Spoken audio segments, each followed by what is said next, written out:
The Baha'i writings express high hopes for children who are educated according to the teachings of Baha'u'llah.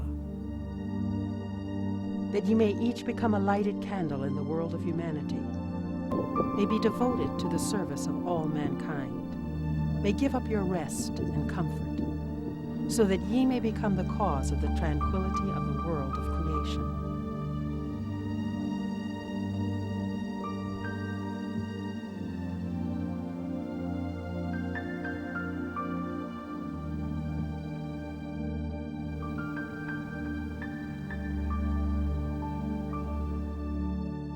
We definitely function better as a family. After, reading the writings, I remember hearing or reading somewhere that, even if you read a little bit a day, it changes your soul slowly, and even if you're not aware of it, you're slowly changing. And I think that's the effect it had on our family.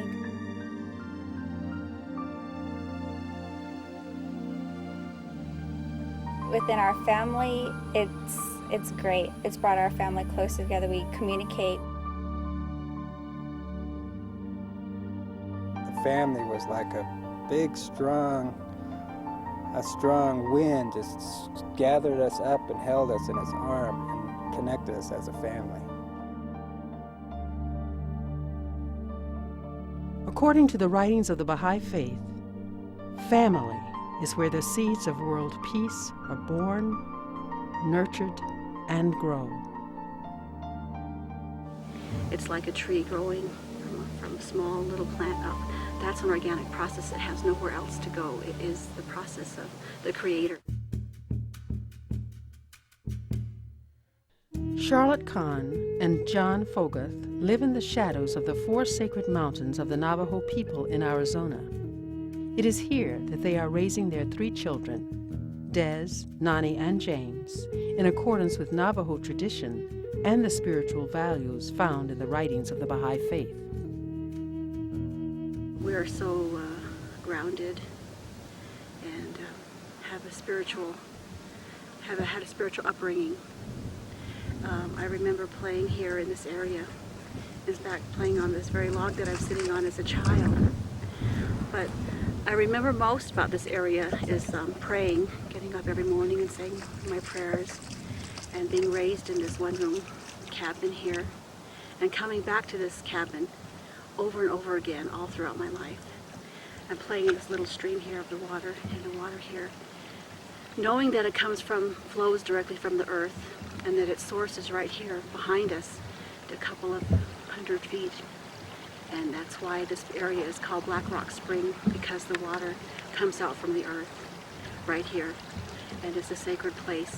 My clans in Navajo are Tohiglini Nishlin, Tochitni Bashichin, Bitatni Dashiche, and Bilagana Dashinella. And that's my family that I just said in Navajo, my mom's side of the family and my father's side of the family.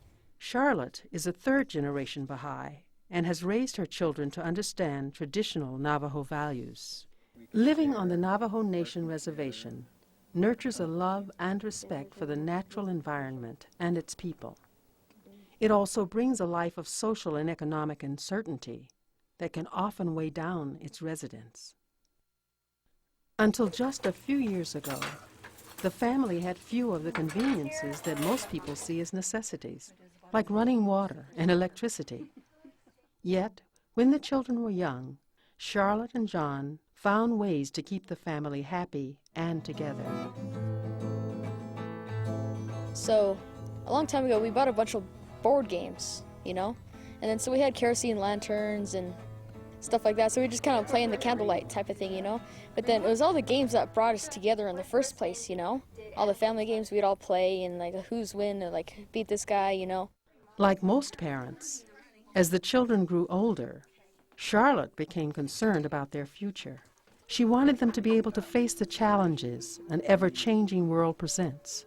And despite its foundation of unity, the family began to lose hold of its tight bond. Because of the world we live in today, that is changing every day so fast. And I was really struck by the awareness of all of this when my children were small, and looking at their innocent little eyes and wondering what they're learning and remembering what I was learning here, playing here by the water in this green grass. So that's why I really became stronger in the faith, because I wanted to teach my children this way. Charlotte had concluded that she would get her whole family involved with the Baha'i community. She believed that by focusing on the study of the Baha'i writings, a unity could be formed that would forge a path of service for each of them. They began an intense study process, and each member of the family took steps to advance their spiritual development. Yeah, it was sort of that same feeling when we were doing board games, like together type of thing, you know what I mean? So we started out straight, but then we kind of lost track somewhere in the middle and then got back together.